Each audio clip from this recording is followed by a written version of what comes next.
எமது இந்த சைவ சமயத்திலே தான் அதிகமான விரத வழிபாடுகள் எல்லாம் காணப்படுகின்றது.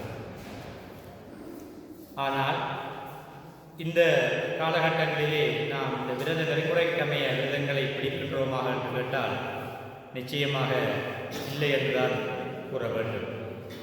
விரதம் என்பது இறைவனை மெய்யன்போடு உணவை விடுத்தேனும் சுருக்கியேனும் இந்த வழிபாடுகள் எல்லாம் செய்ய வேண்டும். அதனுடைய கடப்பாடுகள் மிகவும் நமக்கு எந்த வகையிலே குருவர்கள் கடப்பாடுகளை எல்லாம் அமைத்திருக்கிறார்கள் என்றால், விரத காலங்களிலே நாம்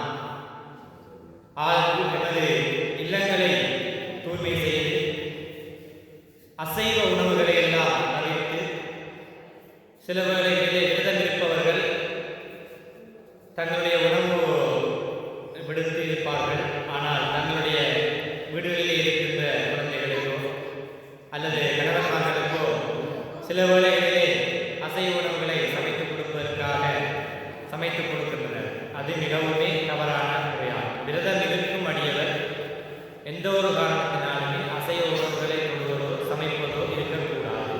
வீடுகளிலே இந்த விரதம் இருக்கும் காலப்பகுதியிலே மிகவும் சுத்தமாக இருக்க வேண்டும். அசைவ உணவுகளை வீட்டுக்குள்ளே கொண்டு வருவது சாலச் சிறந்தது அல்ல.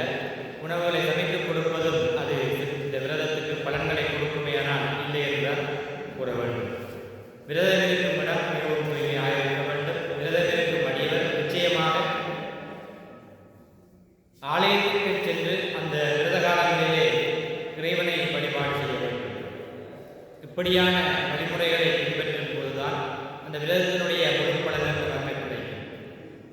அடியவர்கள் ஆலயத்திற்கு வந்து சில வேளைகளிலே பிறர்களுடன் தேவையில்லாத கதைகளை எல்லாம் கதைத்துக் கொண்டிருப்போம். அது தவிர்க்க முடியாதா என்றாலும் அந்த தருணங்களை நாம் மாற்றியமைத்துக் கொள்ள வேண்டும்.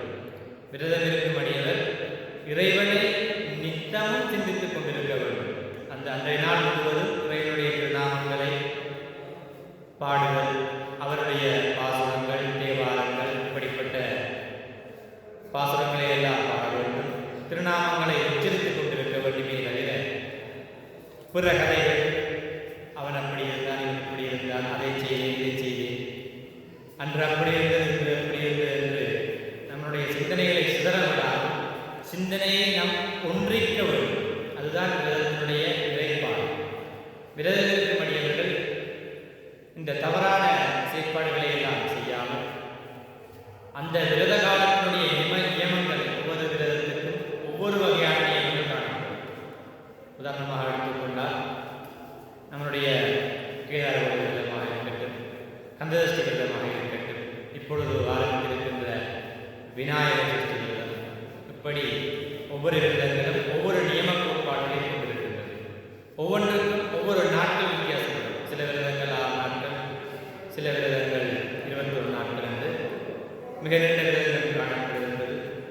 ஏகாதசி விரதம் மாதத்திலே 2 முறைகள், வளர்முறை ஏகாதசி, தீவிர ஏகாதசி என்று சொல்லி 2 ஏகாதசிகள் வரும்.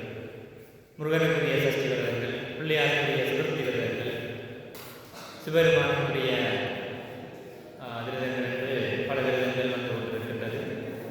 ஒவ்வொரு விரதங்களையும் கடைபிடிக்கின்ற அடியவர்கள் அந்தந்த ஆலயத்திற்கு சென்று அந்த நேரத்திலே இறைவனை மெய்யன்போடு பிறருடன் கிடைக்காமல் எமது மனதை ஒருநிலைப்படுத்தி பிரார்த்தனைகள் மேற்கொண்டு அந்த விரதத்தினுடைய நியமங்களை கடைபிடித்து விரத பலன்களை முழுமையாக பெற்றுக் கொள்வதற்கு நாம் முனைய வேண்டும். சில விரதம் சொல்வார்கள்,